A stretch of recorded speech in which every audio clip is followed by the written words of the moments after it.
Hello madlang people, tayo ay magluluto ng fried rice, kimchi fried rice para kay dalaga. So ito yung mga sangkap na aking kakailanganin.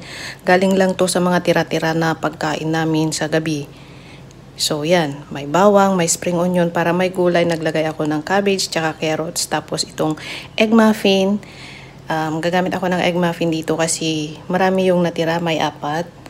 Dalawa lang yung nakain ni among lalaki. Hindi nakita ni among babae nung nag-breakfast siya kasi late ako na dumating kasi naglakad ako ng aso. So may roast pork na tira din, tapos may manok na tira din. Galing lahat to sa tira, yung kanin na yan. So yung kimchi natin. So ang gagawin natin dyan, hatiin natin or hiwain natin tong manok, yung pork, yung egg ng dice or depende sa inyo, mga pwedeng cubes, ganyan, small cubes, pwede. So, tara, hiwain natin yung mga carbs, ay protein pala. Yung egg muffin ito, yung ginawa ko. Kapag mainit na po yung kawali, maglagay na ng mantika at igisa yung bawang.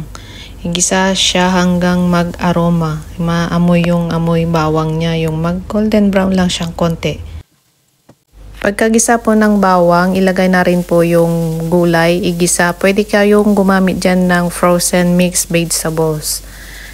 Pero sa akin, mas maganda yung fresh. Pagkagisa po ng gulay, ilagay na natin yung yung kanin, tapos haluin natin. Himay-himayin kumbaga gamit ang spatula. Kasi matigas po yung kanin, kaya durog-durogin, halo-halo ganyan. Naglagay ako ng asin at paminta para yung kanin at saka yung gulay may lasa. Kasi yung mga karne at manok may lasa na kasi. So yung kanin lang at saka yung gulay. Idagdag po yung pork at saka yung manok tapos haluing mabuti para pantay yung pagkalagay nung pork at saka ng manok. Tapos, tinakpan ko siya saglit, mga 2 to 3 minutes.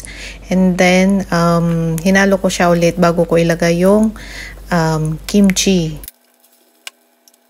Idagdag ang kimchi, depende sa inyo kung gaano karami. Kung gusto niyo ng maanghang, okay lang. Haluing mabuti para pantay yung pagkalagay ng kimchi. Idagdag po yung nahiwang itlog. Kung ayaw nyo namang lagyan ng itlog, okay lang. Optional din lang yung itlog na yan. Nasa sa inyo kung gusto nyo o hindi. Optional lang po yung spring onion. Pang design lang kumbaga. Pagkalagay ng spring onion, haluin ulit, haluin mabuti. Tikman ang niluto para alam kung ano ang kulang. Kung kulang ng asin, pwedeng dagdagan. So ito na yung kimchi fried rice, luto na.